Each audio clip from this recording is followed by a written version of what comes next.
Subscribe now and press the bell icon. Never miss an update. Hello बच्चों, स्वागत है आपका हमारे YouTube चैनल पर। मेरा नाम है सुनील सिन्हा। आज हम लोग जनरलिटीज पर सेकंड क्लास करने जा रहे हैं। अगर आपने हमारा पहला वीडियोस नहीं देखा है तो प्लीज़ आप उसे जाकर देख लो, तब आज वाली वीडियोस को देखना। हमने अपने पहले वीडियोस में बात की थी कि अकाउंट्स एक लैंग्वेज है जहां हम बिजनेस के ट्रांजैक्शंस को लिखने का काम करते हैं, जिसके लिए मैंने बात की थी कि एवरी ट्रांजैक्शन से एटलीस्ट 2 थिंग्स हम सेलेक्ट करते थे और उसमें से एक को डेबिट साइड में प्लेस करते थे, दूसरे को क्रेडिट साइड। ये साइड का मतलब समझ में आपको आ गया होगा। अगर नहीं आया होगा तो पहला वीडियो देखना। लेफ्ट हैंड साइड डेबिट होता है, राइट हैंड साइड क्रेडिट होता है। So debit and credit are simply the names of the sides. हमने अपने पहले वीडियोज में बात की थी कि ये डेबिट और क्रेडिट में जो प्लेसमेंट का काम करते हैं with the help of some rules, और वो रूल्स मैंने आपको जो लिखवाया था वो रूल्स यहाँ पर मैंने फिर से लिखा है। Personal account, real account and nominal account के लिए डेबिट एंड क्रेडिट के रूल्स मैंने पहले भी लिखवाए थे आपको फर्स्ट वीडियोज में। एक्चुअली में ये रूल्स सबसे पुराना रूल्स है, इसीलिए हम इसे ट्रेडिशनल अप्रोच बोलते हैं या फिर हम इसे गोल्डन रूल्स के नाम से जानते हैं। इसे हम गोल्डन रूल्स के नाम से जानते हैं। ये गोल्डन रूल से ही हम लोग डेबिट और क्रेडिट का काम काफ़ी सालों तक करते आए, लेकिन बाद में इट वाज फेल्ड कि कहीं कहीं प्रॉब्लम होती थी इस रूल्स को यूज करने में। तो बाद में एक रूल्स डेवलप हुआ अमेरिका में, जिसे हम अमेरिकन अप्रोच या मॉडर्न रूल्स के नाम से जानते हैं, डेबिट एंड क्रेडिट के। तो उस रूल्स के हिसाब से भी हमें डेबिट और क्रेडिट की अंडरस्टैंडिंग होनी चाहिए। लेकिन क्या होता है बच्चों कि अगर दोनों रूल्स के हिसाब से स्टार्टिंग में आप एंट्री बनाने की, जनरलिटीज बनाने की कोशिश करोगे तो you will get confusion at the initial level. तो बेटर है कि आप एक में अपना कमांड बनाओ, फिर सेकंड वाले में दूसरा कमांड बनाओ। मैं आपको कोशिश करवाऊंगा कि गोल्डन रूल्स के थ्रू मैक्सिमम जनरलिटी समझा दूं, लेकिन अगर कहीं कहीं मॉडर्न रूल्स की अप्रोच की जरूरत होगी तो हम उस रूल्स का भी हेल्प ले लेंगे, और बाद में मॉडर्न रूल्स के हिसाब से भी आपको पूरी तरह से कॉन्सेप्ट क्लियर करा दूंगा डेबिट एंड क्रेडिट का। मैं इस रूल्स के थ्रू पहले इसलिए करवा रहा हूं कि इसमें आने वाले टर्म्स आप जल्दी से एट इनिशियल लेवल समझ जाओगे। मॉडर्न रूल्स में कुछ ऐसे टर्म्स है जिसकी नॉलेज अगर आपने पहले से अकाउंट्स नहीं पढ़ रखा है तो उसके जो टर्म्स है उसके बारे में अभी डिटेल्स नॉलेज आपको नहीं है, लेकिन मैं आपको दिखाता हूँ क्या होता है मॉडर्न रूल्स। देखो बच्चों, यहाँ पर modern rules of debit and credit में हमने ए लिखा है और LIC, यह याद करने के लिए मैंने ऐसा कर दिया है। LIC आप जानते हो LIC कॉर्पोरेशन है, लाइफ इंश्योरेंस कॉर्पोरेशन, तो ये जल्दी से याद हो जाएगा बच्चों को। तो LIC और AE बोल के मैंने 2 टर्म लिखा है, इनके सारे मीनिंग यहाँ लिख दिया है। A फॉर असेट्स है, E मतलब एक्सपेंसेस है, L से लायबिलिटी है। लायबिलिटीज का मतलब कि कितने लोगों को बिजनेस से पैसे देने हैं, बिजनेस में से कितने लोगों को, बाहरी लोगों को पैसे देने हैं, वो सब आते हैं लायबिलिटीज के अंदर में। इनकम, जितनी भी कमाई होती है बिजनेस के, वो इनकम के सीरीज में आता है। और C फॉर कैपिटल, यानी कि बिजनेसमैन जो भी पैसे इन्वेस्ट करता है बिजनेस में, वो बिजनेस में उसका कैपिटल इंट्रोडक्शन होता है। तो इस तरह से ये सारे टर्म्स है, इसके अंदर में क्या क्या चीजें आती है इन डिटेल्स हम लोग बाद में बात करेंगे। ई एक्सपेंसेस के अंदर में क्या क्या डिटेल्स आती है, इसी तरह से हर टर्म्स के अंदर में क्या क्या डिटेल्स में बात आती है, वो हम डिटेल्स में बाद में स्टडी कर लेंगे। आपको जस्ट हम इंट्रोडक्शन करा दें कि what is modern rules of debit and credit. Simply कि जब आप बाद में पढ़ोगे कि असेट्स एंड एक्सपेंसेस जब पहली बार अपीयर होते हैं बुक्स ऑफ अकाउंट में तो ऑलवेज डेबिट साइड में होते हैं, और LIC liabilities, income and capital जब पहली बार बुक्स अकाउंट में लिखे जाते हैं तो वो क्रेडिट साइड में लिखे जाते हैं। ठीक है, तो यहां हमें यह समझना है कि इनका एक्चुअली में डेबिट बैलेंस होता है और इनका एक्चुअली में क्रेडिट बैलेंस होता है। अब समझते हैं डेबिट एंड क्रेडिट के रूल्स, इसके अंदर हम लोग कैसे समझते हैं। तो चूंकि ये सबसे पहले डेबिट में ही अपीयर होता है, इसलिए बाद में फिर ये एक असेट एंड एक्सपेंसेस हमारे बिजनेस में आएंगे, मतलब इनकी बैलेंसेस अगर बढ़ेगी तो उसे हमें डेबिट में प्लेस करना है, यानी at the time of increase of these 2 items हमें इसे डेबिट में प्लेस करना है, और यही अगर डिक्रीज हो जाए तो हम इसे क्रेडिट में प्लेस करते हैं। यही रूल्स बोलता है कि असेट्स एंड एक्सपेंसेस अगर बढ़ रहे हैं तो डेबिट करो इनको, अगर घट रहे हैं तो इनको क्रेडिट करो। सिर्फ जस्ट इसके रिवर्स, क्योंकि LIC AE का तो डेबिट बैलेंस होता है स्टार्टिंग में, इनके स्टार्टिंग में क्रेडिट बैलेंस होते हैं, यानी कि दोबारा फिर ये आएंगे, बढ़ेंगे, इंक्रीज होंगे तो इन्हें हमें क्रेडिट में लिखना होता है। और यही लायबिलिटीज, इनकम एंड कैपिटल अगर डिक्रीज हो रहे हैं तो इन्हें हमें डेबिट साइड में प्लेस करना होता है। तो ये पूरा मॉडर्न रूल्स इसी पर बेस है।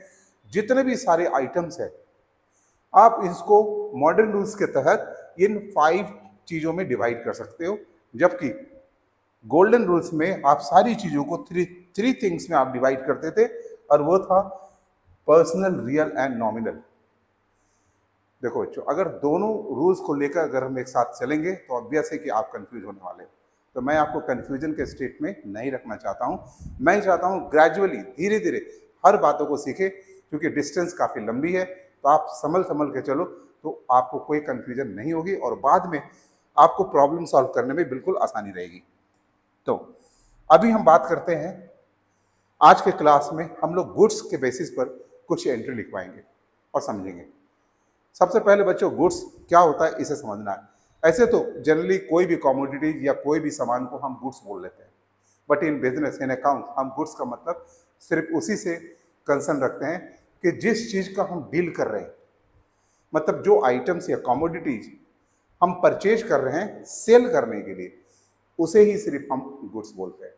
जैसे हमारा इलेक्ट्रिकल को शॉप है, हमने फैन खरीदे, हमने कूलर खरीदे, हमने हीटर्स खरीदे, तो ये सारी चीज़ों को हमें बेचना है, इसलिए दीज आर कॉल्ड गुड्स। लेकिन हमने फर्नीचर खरीदा, हमने चेयर्स खरीदे कस्टमर्स को बैठने के लिए, तो ये सारी चीज़ें बिकना नहीं है, सेल नहीं होना है, इसलिए इसे हम गुड्स के अंदर नहीं रखते हैं, इसे हम असेट बोलते हैं और इसका नाम लिखते हैं फर्नीचर अकाउंट। जस्ट अगर हमने फर्नीचर का बिजनेस कर रखा है और फर्नीचर हमने खरीदा है, it means we have to sell it out. तो जब ये बिकने के लिए आए हैं तो ये फर्नीचर अकाउंट नहीं कहलाएगा, ये गुड्स अकाउंट कहलाएगा। तो गुड्स का मतलब तो आप समझ गए। नाउ अब बात करें kinds of goods. Kinds of goods में हम समझाने की कोशिश करेंगे कि कोई भी गुड्स जब हम खरीदते हैं तो उसका नाम गुड्स अकाउंट नहीं लिखते हैं, बल्कि जब खरीदेंगे, परचेज करेंगे, तो उसका नाम होता है परचेज अकाउंट। और वही गुड्स जब हम बेच देते हैं तो उसको हम बोलते हैं सेल्स अकाउंट। ठीक है। नाउ कभी कभी परचेज किया हुआ गुड्स फॉर एनी रीजन हमें लौटा देना पड़ता है, वापस रिटर्न कर देना पड़ता है, तो हम उसका नाम लिखते हैं परचेजेज रिटर्न अकाउंट। और आपको पता है कि जब गुड्स आप परचेज करते हैं तो वो बिजनेस में इन होता है, वाइल वी रिटर्न गुड्स तो हमारे पास से आउट हो जाता है। इसलिए इस रिटर्न्स को हम एक दूसरे नाम से भी जानते हैं,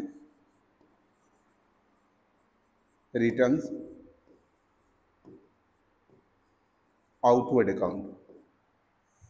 नाउ बात करें आगे कि जब हम गुड्स बेचते हैं तो उसका नाम तो सेल्स हो जाता है, लेकिन सेल किया हुआ गुड्स अगर कस्टमर ने हमें वापस लौटा दिया, यानी वो गुड्स लौट के वापस मेरे पास आ गए, तो इस गुड्स को हम बोलते हैं सेल्स रिटर्न अकाउंट और रिटर्न्स इनवर्ड अकाउंट।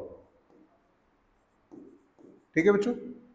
नाउ एक लास्ट जो काइंड्स है वो क्या है कि गुड्स को हम परचेज करके सेल करते हैं, but at the end of the year we find कि some goods are remaining in the godown, यानी कि वो गुड्स बिक नहीं पाए, अनसोल्ड गुड्स, उसे हम नाम देते हैं stock account.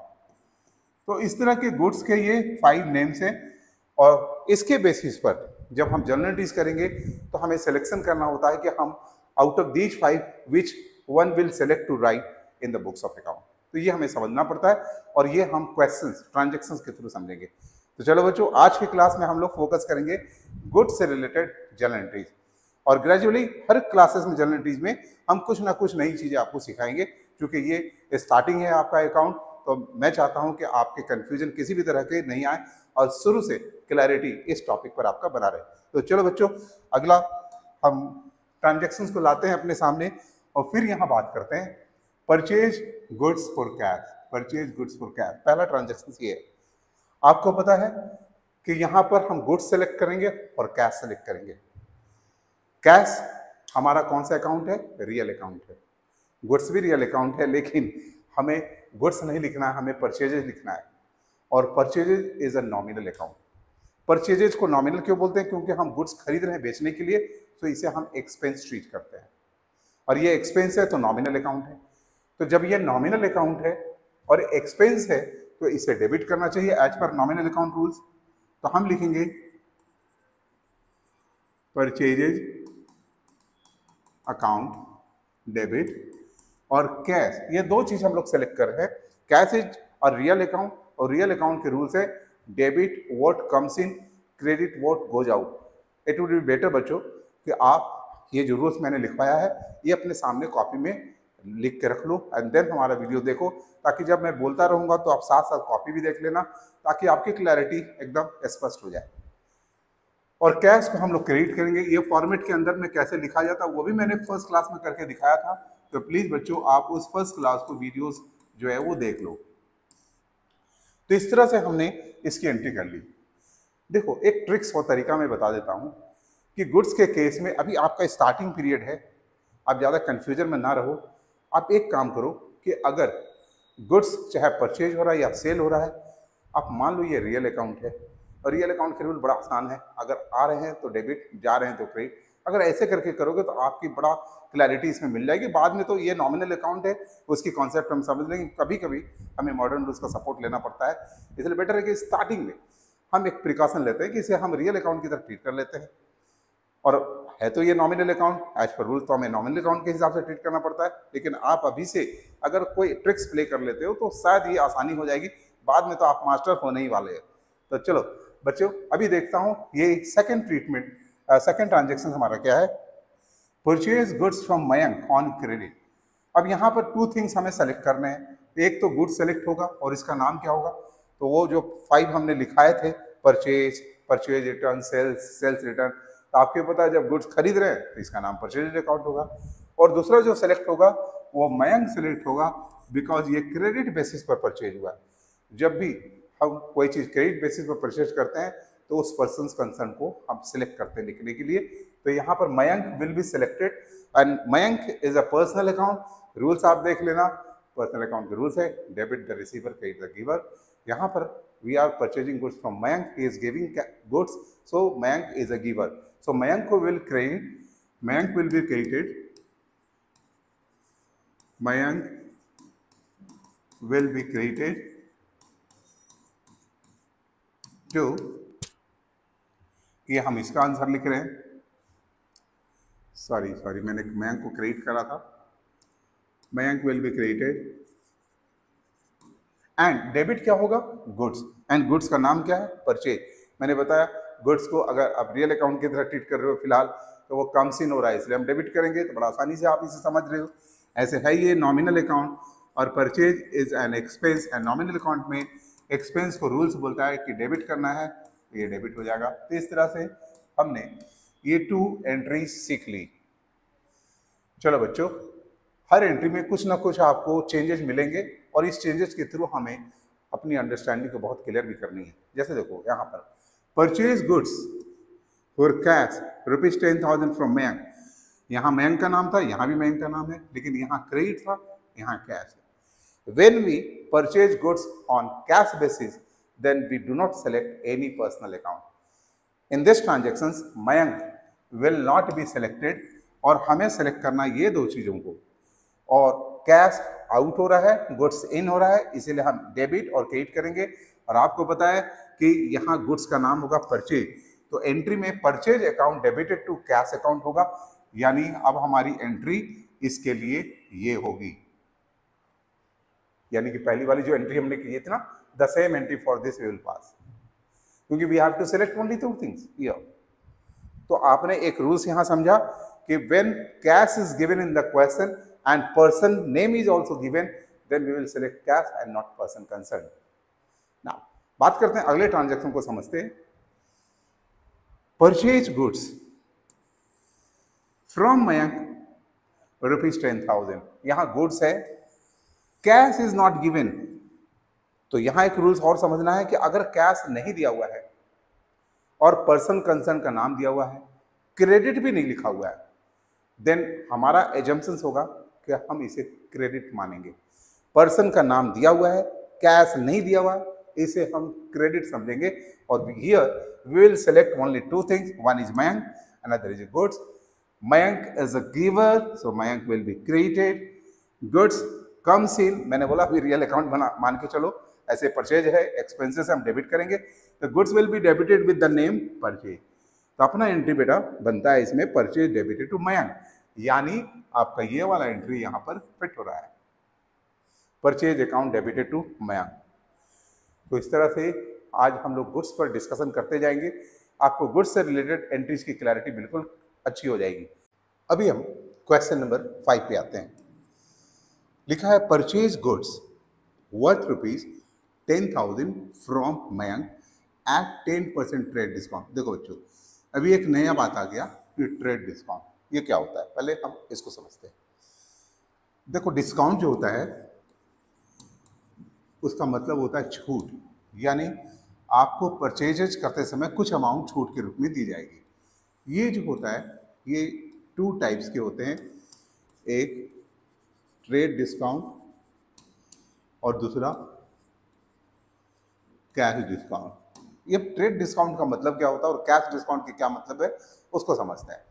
Trade discount generally दिया जाता है परचेजर को सेलर के द्वारा कि आप अगर हमारा बल्क परचेजेज करते हो, कुछ ज़्यादा क्वांटिटी में सामान परचेज करते हो, तो हम आपको एक 10%, 20%, वट एवर हम आपको छूट देंगे। This is called what trade discount. For example के लिए सपोज अगर आप हमसे 10,000 का सामान परचेज करते हो, सेलर ने कहा, तो हम आपको 10% का छूट देंगे, ये ट्रेड डिस्काउंट कहलाएगा। ये ट्रेड डिस्काउंट यानी आप जो सामान खरीदोगे उसके लिए आपको सिर्फ 9,000 ही पे करना होगा। अब ये ट्रेड डिस्काउंट सेलर के लिए घाटा हो सकता है और परचेजर के लिए फ़ायदा हो सकता है, लेकिन ये घाटा और फायदा की रिकॉर्डिंग नहीं की जाती है, क्योंकि यहाँ पर सेलर को बल्क सेल करने का मौका मिलता है। तो सेल्स प्रमोशन के लिए इस तरह के जो ट्रेड डिस्काउंट है वो फैसिलिटी दी जाती है। तो ये स्ट्रैटेजी, मार्केटिंग स्ट्रैटेजी है। इसीलिए जब जो बिल बनते हैं, जैसे सपोज आपने पेमेंट किया 9,000, तो आपको जो कैश मेमो मिलेगा उसमें कहीं भी ट्रेड डिस्काउंट या इसका जिक्र नहीं होगा। ये सिर्फ और सिर्फ 9,000 के लिए बिलिंग आपको होगी। अगर आपने कैश दिया है तो कैश मेमो, आपने अगर उधार खरीदा है माल तो आपको जो बिल इनवॉइसेस मिलेंगे उसमें 9,000 का ही सिर्फ अमाउंट मेंशन रहेगा। आपका ट्रेड डिस्काउंट से रिलेटेड कोई भी इंफॉर्मेशन उसमें नहीं होंगे। सो बच्चों याद रखना कि ट्रेड डिस्काउंट के लिए हम कोई भी एंट्री पास नहीं करते हैं। Now the second thing, cash discount. अब ये क्या है? ये कैश डिस्काउंट का फैसिलिटी, चूंकि trade discount is given for the promotion of sale, but cash discount is given to the purchaser कि आप जल्दी से जल्दी हमारा पेमेंट कर दो, यानी पेमेंट को प्रमोट करने के लिए कैश डिस्काउंट दिया जाता है। सेलर कहता है कि अगर आप at the time of purchase हमें पैसे दे देते हो, या कोई जरूरी नहीं कि इमीडिएटली आप आफ्टर ए वीक या फिर 14 days what ever seller decide, अगर आप पेमेंट कर देते हो तो हम फर्दर आपको 10%, 5%, 2% का डिस्काउंट देंगे। तो this is called cash discount. And ये कैश डिस्काउंट परचेजर के लिए तो फायदा हो जाता है, बट सेलर्स के लिए लॉस होता है, घाटा होता है। तो इसके लिए एंट्री हम लोग पास करते हैं बुक्स ऑफ अकाउंट में, बट इसके लिए हम कोई भी एंट्री पास नहीं करते हैं। तो बच्चों ये कॉन्सेप्ट अपने समझ लिया। अब इसके बेसिस पर हम लोग जो है क्वेश्चंस को करेंगे। तो क्वेश्चंस में लिखता है कि गुड्स जो है हमने 10,000 का खरीदा है, ऑब्वियसली कि 10% कम पर खरीदा है, यानी कि 9,000 में खरीदा है, तो will pass entry for 9,000 only, और वो भी गुड्स के लिए हम क्या लिखेंगे? परचेजेज। तो यहाँ एंट्री बनती है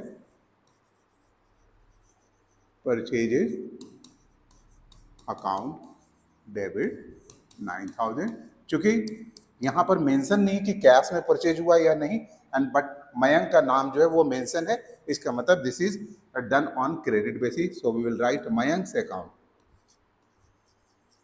मयंक अकाउंट फॉर 9,000। तो हमारे लिए बड़ा सिंपल सा ये एंट्री बन जाता है। देखा, यहाँ हमने ट्रेड डिस्काउंट के लिए कोई भी एंट्री नहीं की।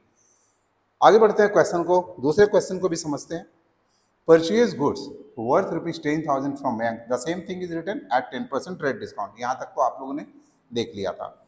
एंड 5% कैश डिस्काउंट, यहाँ पर कैश डिस्काउंट की फैसिलिटीज है, यानी कि अगर पेमेंट होगा तो हम पेमेंट जो करेंगे परचेज पर 5% कम पेमेंट करेंगे। यहाँ लिखा है 100% of which is paid in cash. तो बच्चों 100% जब हम पेमेंट कर रहे हैं तो यहाँ पर भी परचेज का अमाउंट 9,000 होगा, क्योंकि आपको अभी पता हो गया था कि 10,000 में अगर हम 10% सब्ट्रैक्ट कर लेंगे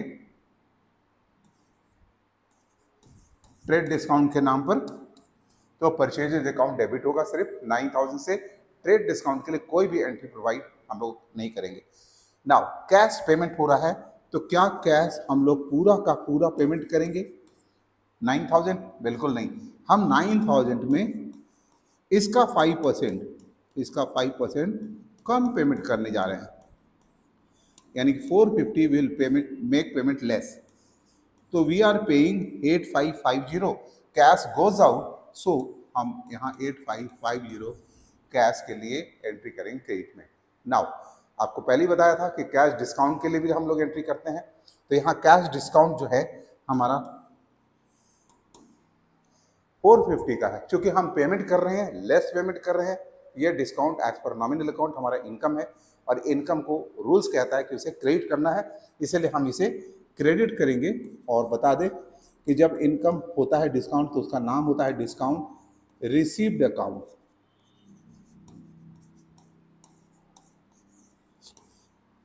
ठीक है, तो इस तरह से देखा कि हमने इसको भी डील कर ली। इसी तरह से एक क्वेश्चंस और हम लोग करेंगे अभी, और उसको भी समझने की कोशिश करेंगे कि कैसे इसको बनाते हैं। देखो बच्चों, यहां पे लिखा है, नेक्स्ट क्वेश्चन में क्या है कि purchase goods worth ₹10,000 from Mayank at 10% trade discount and 5% cash discount. Now यहाँ 40% of which is paid in cash, यहाँ 40% पेमेंट हो रहा है। इसका मतलब है कि 10,000 जो है उसमें तो 10% का ट्रेड डिस्काउंट है, 1,000 जिसके लिए हम कोई भी एंट्री पास नहीं करेंगे। 9,000 का परचेज है, हम 9,000 से परचेज को डेबिट करेंगे। ठीक है, नाउ अभी क्वेश्चन में बोल रहा है कि 5% कैश डिस्काउंट फैसिलिटीज भी दिया है सेलर्स ने, तो क्या हम पूरे 9,000 पर 5% कम पेमेंट करेंगे? क्या डिस्काउंट का अमाउंट वो होगा? नहीं, क्योंकि 40% पेमेंट वी आर मेकिंग, इसका मतलब 60% हम लोग नहीं पेमेंट कर रहे हैं। 60% जो है ना, 9,000 का 60% we are not making payment of this amount. तो ये तो उधार हो गया ना, और जब उधार होता है तो हम पर्सन्स का नाम जिससे हम खरीद रहे हैं उसे मेंशन करते हैं। तो मयंक अकाउंट को हम क्रेडिट करेंगे 5,400 से। बचा अब कि 40% अमाउंट, जो 40% अमाउंट है दिस कम 3,600, तो हमें जो डिस्काउंट की जो बेनिफिट मिलेगी वो जो अमाउंट हम पेमेंट कर रहे हैं, जो कैश पेमेंट कर रहे हैं उस पर मिलेगी। तो ये कैश पेमेंट हम 3,600 कर रहे हैं, तो इसका 5% आप जब करोगे तो ये आता है 180। देन हम लोग पेमेंट कितना कर रहे हैं कैश? ओनली 3,420। तो कैश जो गोज आउट हो रहा है वो हो रहा है 3,420 से, एंड 180 का आपको डिस्काउंट हो गया।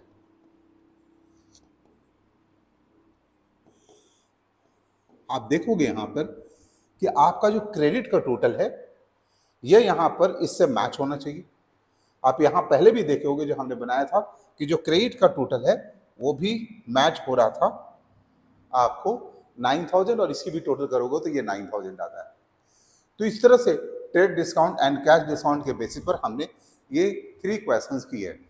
देखो बच्चों, हालांकि इससे रिलेटेड और भी सारे क्वेश्चंस है जिसको हम समझेंगे, लेकिन मैं चाहता हूं कि शुरुआत में आपको जो इन्फॉर्मेशन मैं सर्व करूं वो बहुत ज़्यादा नहीं करो, क्योंकि उसकी वजह से आपको कन्फ्यूजन हो जाएगी। तो ग्रेजुअली हम लोग सीखेंगे। अभी तो ये सेकंड हमारा वीडियोज़ है, अभी और भी वीडियोज़ आएगी जिसमें हम लोग इसके बेसिस पर और भी कई क्वेश्चंस करेंगे और समझेंगे इस टॉपिक को बिल्कुल क्लियर। अभी के लिए हम और थोड़ा आपको बताना चाहेंगे कि गुड्स से रिलेटेड और क्या क्या ट्रांजेक्शन हम लोग समझ सकते हैं। अब अगला क्वेश्चन हमारा ये है सामने में, goods return to Mahesh worth ₹2000। यहाँ महेश भी सिलेक्ट होगा और गुड्स भी सिलेक्ट होगा। महेश कौन अकाउंट है? Mahesh is a personal account. Rules क्या है? सामने में अगर आपने रूल्स लिख कर रखा है तो पता है कि debit the receiver, credit the giver. We are returning goods to Mahesh, तो Mahesh here is a receiver, so Mahesh will be debited. तो महेश को हम लोग क्या करेंगे? महेश को हम लोग डेबिट करेंगे 2000 से। अब गुड्स को हम सेलेक्ट किए हैं, मैंने बोला रियल अकाउंट के थ्रू भी थिंकिंग डेवलप करो, तो रियल अकाउंट के हिसाब से वो आउट हो रहा है तो क्रेडिट होना चाहिए, तो गुड्स को हम क्रेडिट करेंगे। नाउ द क्वेश्चन कम, ये रिटर्न जो हमने महेश को किया ये कौन सा रिटर्न है? इज इट परचेज रिटर्न और सेल्स रिटर्न? तो आपको एक कंफ्यूजन बना रह सकता है कि परचेज होगा या सेल्स होगा, क्योंकि अभी आप इनिशियल स्टेज पे हो। तो आप इतना तो समझ सकते हो कि गुड्स आउट हो रहे हैं या इन हो रहे हैं। तो चूंकि गुड्स आउट हो रहे हैं तो आप इसे रिटर्न्स आउटवर्ड लिख दो, ये ज़्यादा सुटेबल एंड अच्छा रहेगा आपके लिए। अभी स्टार्टिंग है, रिटर्न्स आउटवर्ड अकाउंट। बस एक एक वीडियोस को हमारा देखते जाओ और अपने कॉपी पर लिखते जाओ, थोड़े दिन में पता चलेगा कि आप मास्टर हो गए हो जर्नलिस्ट के मामला में।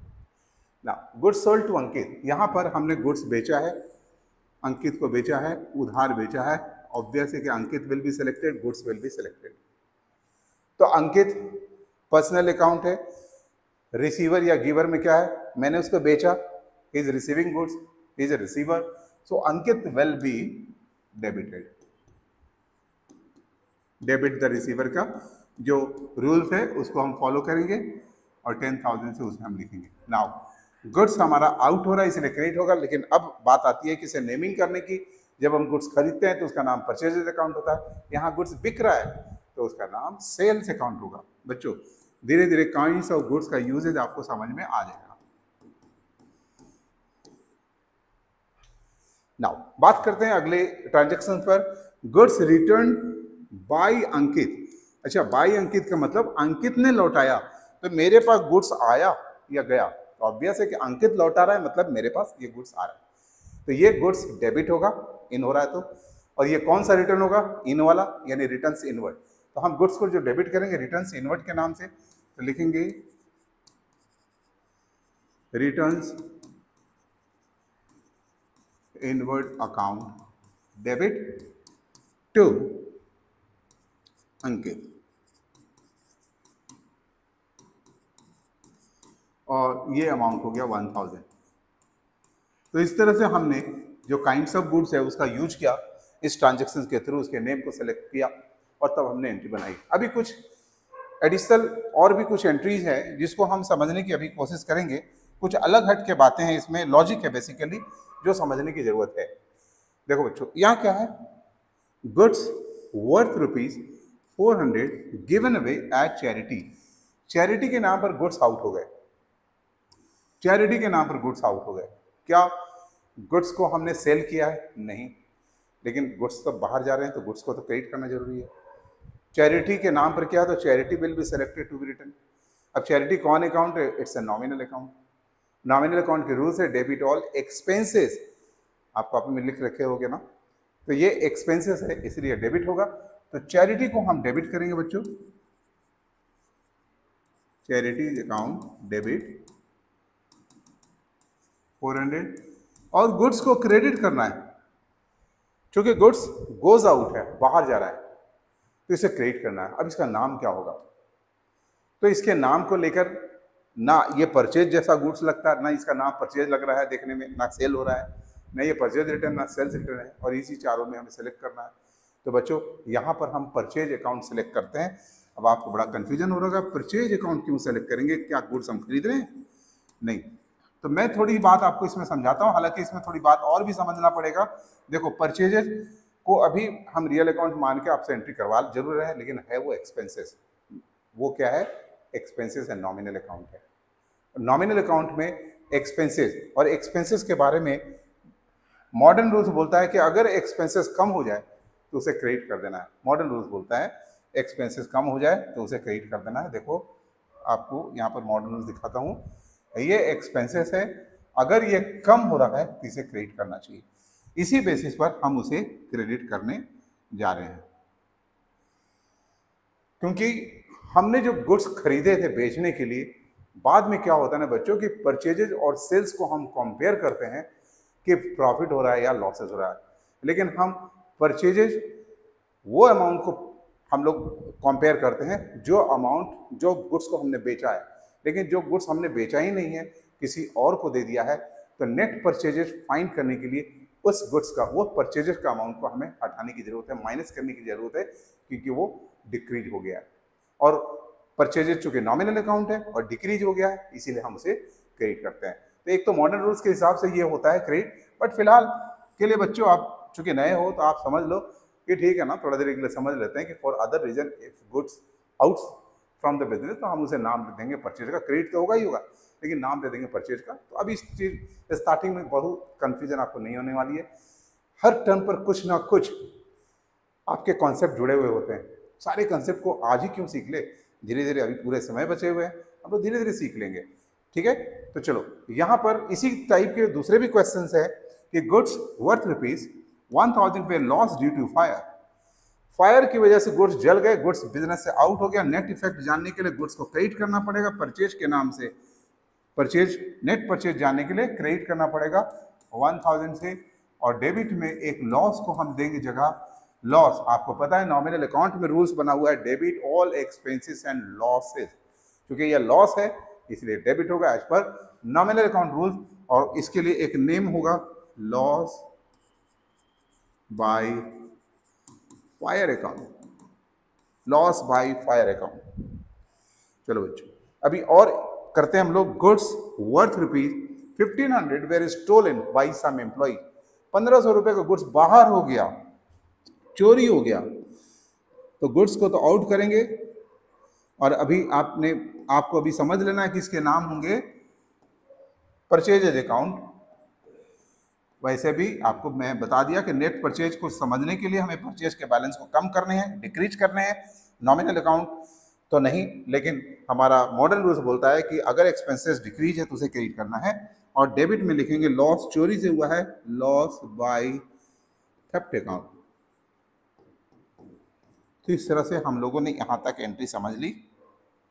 आज के लिए अभी लास्ट एंट्री बची हुई है, और वो है goods worth ₹1200 where taken by the proprietor. Proprietor here means businessman. बता दें कि प्रोप्राइटर भी बिजनेस में अगर पैसे लगाएगा या पैसे निकालेगा या गुड्स निकालेगा, तो प्रोप्राइटर को भी हमें डेबिट एंड क्रेडिट करना पड़ेगा। अगर वो रिसीवर है तो डेबिट और गिवर है तो क्रेडिट। और दूसरी एक बात बता दूं, और प्रोप्राइटर को जब भी हम डेबिट में प्लेस करेंगे ना, तो उसके लिए नाम है ड्राइंग्स अकाउंट, और जब क्रेडिट में प्लेस करते हैं ना, तो उसके लिए नाम है कैपिटल अकाउंट। यानी कभी भी हम प्रोप्राइटर का नाम नहीं लिखते हैं, उसके जगह हम कैपिटल अकाउंट और ड्राइंग्स अकाउंट का नाम लिखते हैं। यानी ये दोनों भी प्रोप्राइटर यानी कि ह्यूमन बीइंग है, ये भी पर्सनल अकाउंट है। ठीक है, तो अब बात करते हैं यहां पर कि गुड्स चला गया, तो गुड्स चूंकि प्रोप्राइटर ने लिया है, सेल तो हुआ नहीं है, तो गुड्स को क्रेडिट करेंगे with the name purchase account. इसके बारे में मैंने बात कर ली आपसे पहले से। और डेबिट में हम प्रोप्राइटर को सेलेक्ट करेंगे लिखने के लिए। Proprietor is a personal account, उसके रूल से debit the receiver, credit the giver, और ये है रिसीवर, इसलिए हम इसे क्या करेंगे बच्चों, डेबिट। और आपको अभी मैंने लिख के दिखाया कि प्रोप्राइटर यानी बिजनेसमैन को जब डेबिट करना है तो हमें क्या लिखना पड़ता है, ड्राइंग्स अकाउंट।